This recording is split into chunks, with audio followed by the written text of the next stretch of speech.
前は中の下くらいいけたじゃん。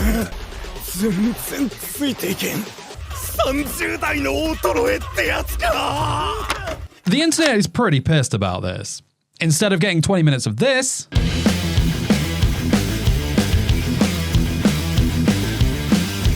they're getting this. 疲れた。なんでこっち側にいるんだろう。 Loser! You're a loser! Are you feeling sorry for yourself? Well, you should be, because you are dirt! You make me sick, you... Kaiju No.8 has been out for 3 weeks at the time of this video's making, and it already has hundreds of shonen babies crying at their keyboards like that one Boruto scene. Wow. What could a shonen anime as good as this possibly have done to rile up the community so much? Well, the anime is less I'm OP so I can solve my problems with one punch, and more I'm OP but there's way more to my story than just power. Makes you wonder, can a shonen anime be great beyond the main character being super powerful? Abso-freaking-lutely. Remember, Food Wars is a shonen, and honestly I couldn't give you any more of a peak example. Kaiju No.8 still has all the usual shonen anime tropes we love in the genre, yes, including the main character's super strong punch, but it's done in a different way. Kaiju No.8 has an extra special quality to it. It feels more real, and it's all about making connections with the audience. And you know what? I really like that in an anime. And what I also like about this anime is the way it's set up. From the go, we see the daily life in Tokyo, you know, people are just going about their day to day, and then boom, a wild freaking Groudon appears. This thing is big, it's ugly, and it's causing havoc in the city. As the people escape to safety, we don't see Pokemon trainers with bags full of Ultra Balls at the ready because remember catching legendary Pokemon back in the day?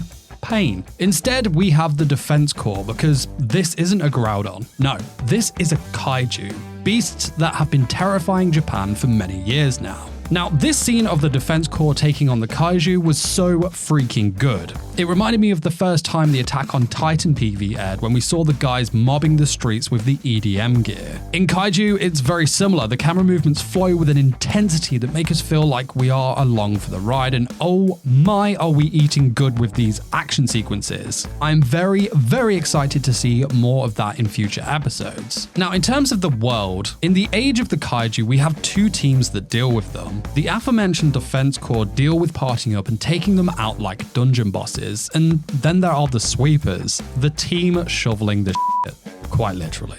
These sweepers are like the unsung heroes. You know how in a soccer team everyone cheers for the star striker like Erling Haaland from Manchester City? Well, that's the Defense Corps. They're the ones who get all the attention, scoring goals and winning awards. But then you've got the sweepers. They're kind of like your Bernardo Silva. You know, he's an amazing player and super important to the team, but he's not as famous as Haaland. And then compared to other players like De Bruyne, well, he's not the first player you think of in that team, right? That's the difference between the Defense Corps and the Sweepers. Now, our main character and the main culprit for all the upset recently, Kafka Hibino, is one of these Sweepers. He's 32 years old and feeling a bit stuck in life. He always wanted to be in the Defense Corps, but he couldn't make it. Now he's just trying to pay the bills and feel like a hero in his cleaning job. But when a new recruit named Ichikawa joins the team, Kafka's dream gets reignited. The two then kind of get caught up in this big mess with a kaiju that ends up with them in hospital. And it's here when Kafka gets a really crazy surprise.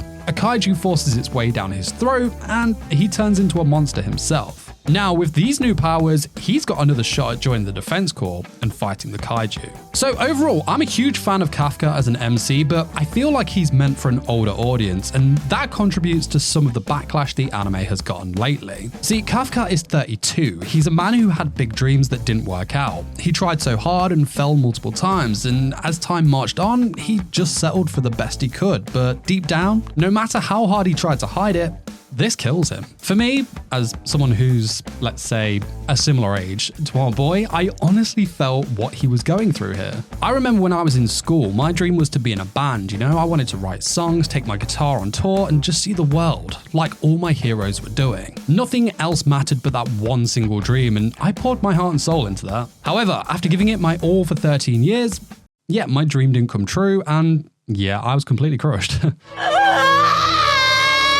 Just like Kafka, I had to focus on other things. I was with someone at the time who wanted to settle down and start a family, and that meant I had to start focusing on progressing at my day job.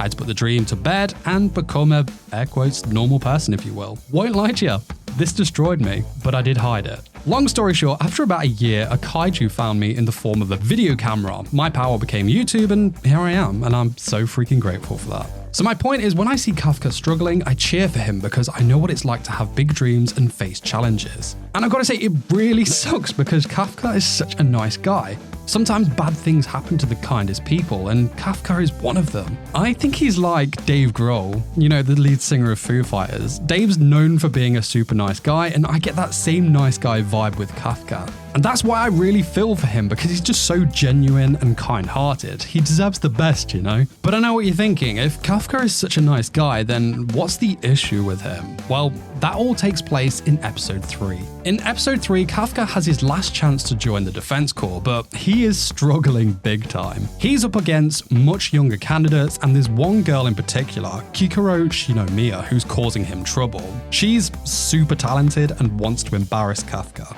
And even though he could use his kaiju powers to win, Kafka sticks to his morals. He promised Ashiro that he'd make it on his own terms. Plus, there's the whole announcing himself as not just a kaiju, but the only kaiju to evade the Defense Corps in its history. Also, bear in mind that he's being watched very closely by those drones. There is no way that he can be sneaky about this. So it's this decision to not use his kaiju powers, even though he's failing every task miserably, being completely embarrassed by the other candidates, and is on the verge of losing his last shot at getting into the Defense Corps forever, that has a lot of fans angry and threatening to drop the show completely. I mean, just look at some of these comments. Well, that was a complete waste of an episode. MC is a cornball. Dude don't want it. If he did, he would have just used his powers. Shake my head. This is disappointing. I thought this was gonna be one of the good ones. Well, you know, as mentioned, he can't really use his powers in this situation. If he did, the Defense Corps would just light him up like a Christmas tree. So it's not that he doesn't want it enough, it's smart that he didn't lose his head because he was in danger. And how can you waste an episode by giving a guy immense power only to make him look like a total loser for the entire thing? Well, you know, there's a good reason for it. The boy has mad resolve to see through on his promise to Ashiro. His morals mean more to him than winning the easy way, and you've really got to respect that. Terrible. 32-year-old athletes can keep up with 20-year-olds. The main character is unfit, boring, embarrassing. This anime is annoying. So annoying. So they're saying that the main character is bad because he's 32 years old, but that's not fair. Even if you're fit, your body changes as you get older. Trust me. It's not as easy to move as when you're younger, so it's not fair to compare a 32-year-old to a 20-year-old in terms of fitness. I don't know how y'all find a grown man getting shited on by a bunch of children is funny or makes good television. No adult would let a 19-year-old speak to them like that, and the fact that y'all think that this tired-ass satire shite is stupid and makes this anime, yeah, honestly, I do think it's funny, but it's because so many people can relate to it around my age, I guess, and maybe others. Plus, it's much more interesting to watch a character work hard to reach their goals instead of just winning easily. And now, about letting the younger ones talk to you like that, well, he needs to show teamwork during this exam. So if he starts arguing with them, it might not look good for him. And, you know, he'll find his chance to stand up for himself later. Just have a bit of patience. So yeah, episode 3 might have felt a bit slow, but it was important for the good old character development. I think Kafka will eventually use his kaiju powers in the exam, but only as a very last resort. Let's face it, you know, Shinomiya being in need of saving is written all over this situation, and I'm sure Kafka's gonna answer the call. For me, it's so refreshing to see a main character struggle and not solve everything easily. So I'd just say let Kaiju cook, man. We really are sitting on a great anime this season. Like, we have seen glimpses of what the action is like in this anime, and it has been so enjoyable, but there is more to this anime than just action. For me, the way that they tell Kafka's story is fantastic. They switch between his past and present, especially with his friend Ashiro. And the music in the show, it's amazing. You know, it really helps you feel what's happening, whether it's a sad moment, an exciting scene, or the action-packed moments. It has it all. And honestly, Kaiju No.8 has really been one of the standout anime this season, among a lot of really huge continuations. But it definitely isn't the only show shining overall. So make sure you watch this video where I talk about all the anime you cannot afford to miss this spring season.